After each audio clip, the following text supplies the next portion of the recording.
ain't see me, you Stevie. Wondering how I reach more evolutions than Eevee and make it look easy.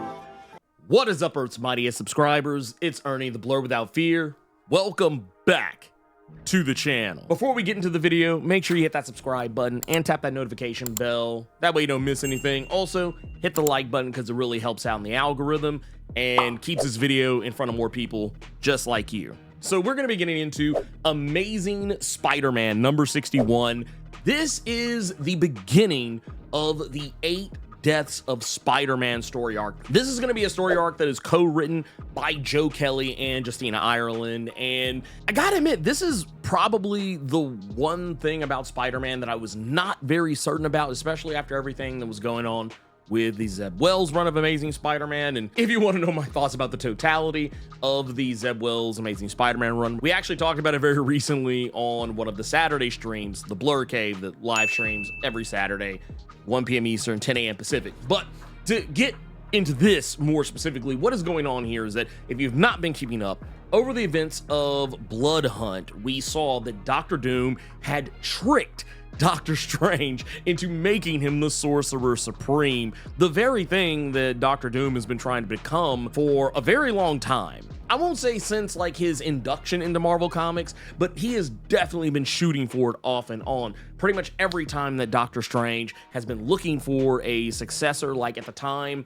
where we thought that either Wiccan or Wanda Maximoff or some random other character would become Sorcerer Supreme, and he was trying to put his foot in the door and stop Doctor Strange from closing it so that he could get in and become Sorcerer Supreme. And we all know that that ultimately led to the uplifting of Brother Voodoo to Dr. Voodoo. And when Doctor Strange was recently killed off during the Death of Doctor Strange story arc, when Clea Strange, his estranged wife and now wife again, technically, when Clea took over the mantle of Sorcerer Supreme of Earth, Dr. Doom stepped in once again, trying to cement his place as a Sorcerer Supreme. And if you actually go back to some older Doctor Strange story arcs, there have been instances where Dr. Doom has tried to take that mantle yet again. So here we are with the 8 Deaths of Spider-Man, and Dr. Doom, in the wake of the Blood Hunt event, he has become Sorcerer Supreme. He is lording his power over everyone, and he has not wasted any time. We know that he's going to have his own Thunderbolts team.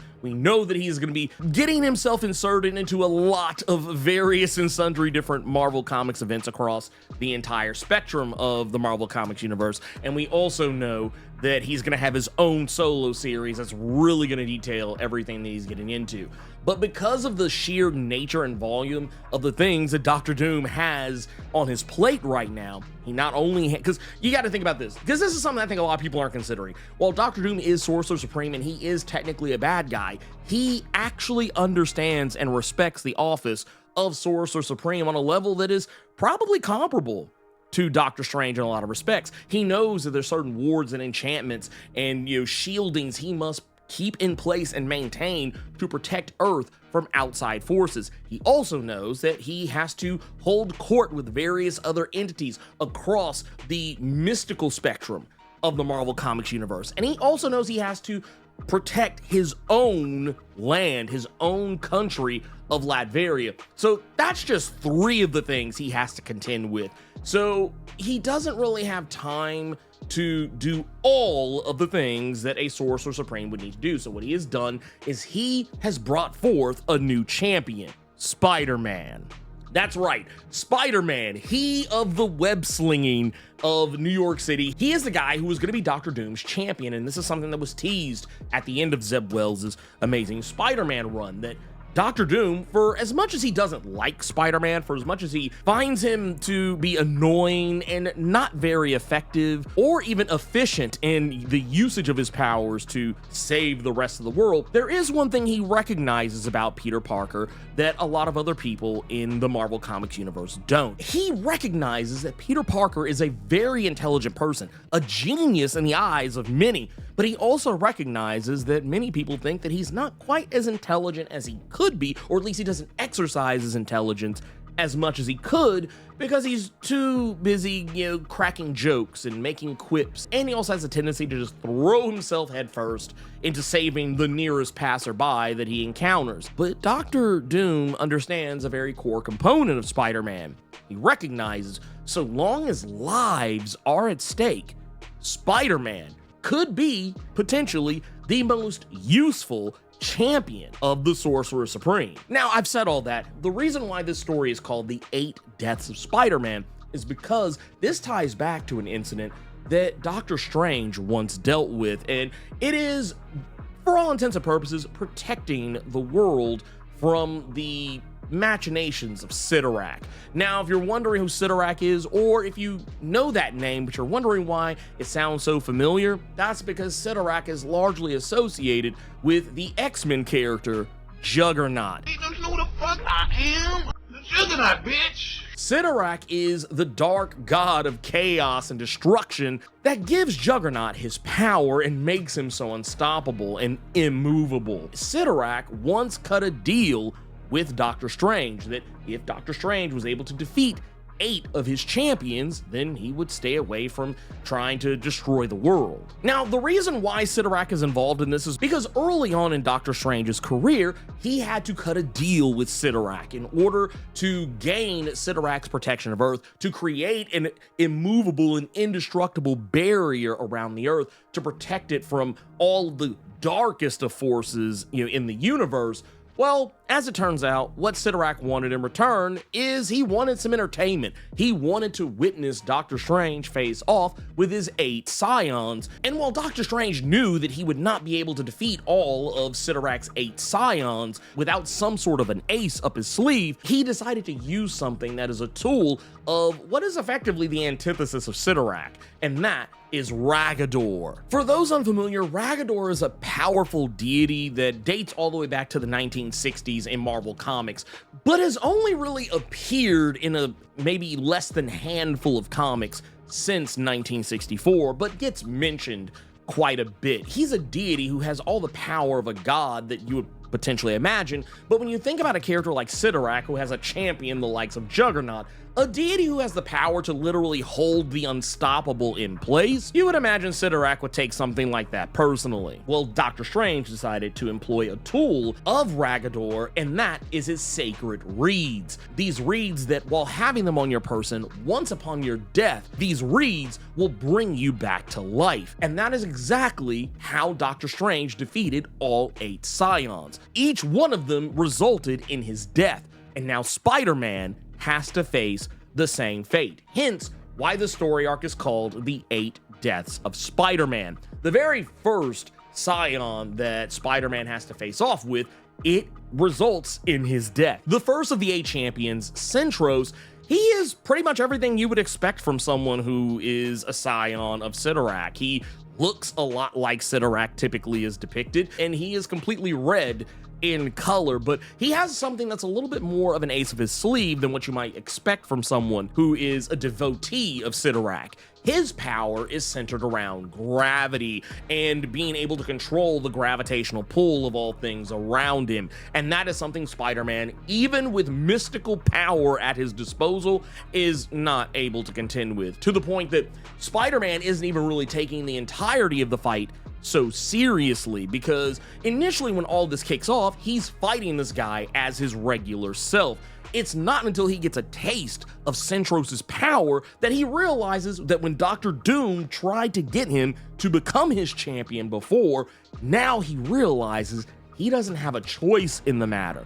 Spider-Man does not want this job, but he knows he has to take it because Centros is that powerful. Now, I know what you're thinking. Why didn't he reach out to Doctor Strange? Well, technically, he can't. Doctor Strange is still technically dead as of the events of Blood Hunt. Blade killed him in the first issue of that event, and Doctor Strange's, well, technically, his soul, his astral form still exists. His body is still effectively dead. Not only that, he has not been returned to his body, so he can't call out to Doctor Strange.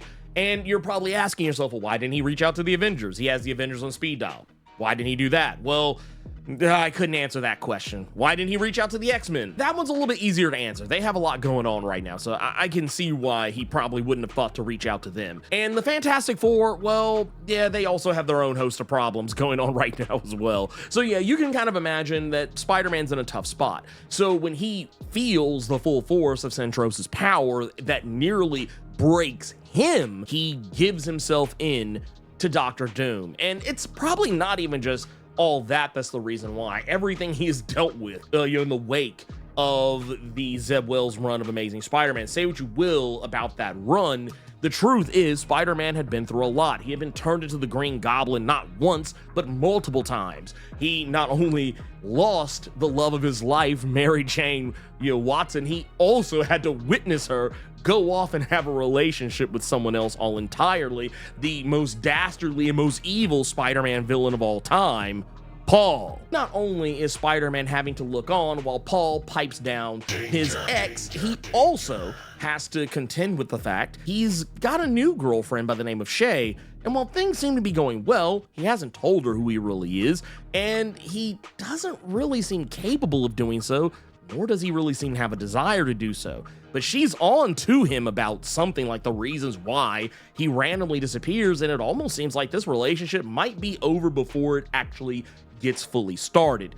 And of course, he's got Randy Robertson, who is the son of Robbie Robertson, and also his roommate and now business partner on some level. And it seems, I'm not saying this is going to happen, but it almost seems like Randy and Shay might end up becoming a thing because, I don't know, it seems like they might have more chemistry than Peter and Shay do.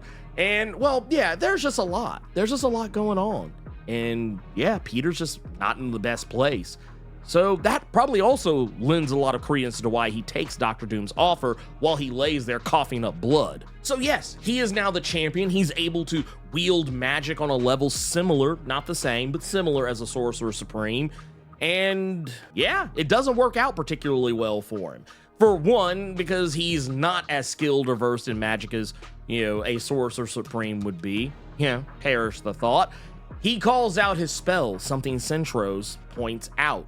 He telegraphs his moves, but that's a funny thing to come from Centrose because that's exactly what he does. He telegraphs what he's about to do, even when he doesn't think that he is. The fact that he mentions he has a black heart hole, something that Spider-Man keys in because of his scientific mind. He recognizes that, well, if this guy literally has a singularity at the core of his person, if he can disrupt that or destroy it in some way, this is going to be how he defeats this guy.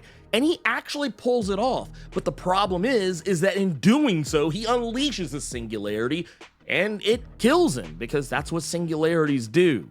He gets spaghettified, and yeah, well, that's a thing. But that is actually what leads to the titular part of the story. This is just the first of the 8 deaths of Spider-Man, and in his dying and seeing that the first reed has been spent and has now brought him back to life, granted in agonizing fashion. This is not a resurrection that is, very similar to what we have seen in the X-Men comics recently, or in the cases of what we have seen in more recent Daredevil comics, or just in superhero comics in general. Typically when superheroes die and come back, there's no pain. They just come back. They come back just as nice and normal as what they originally were.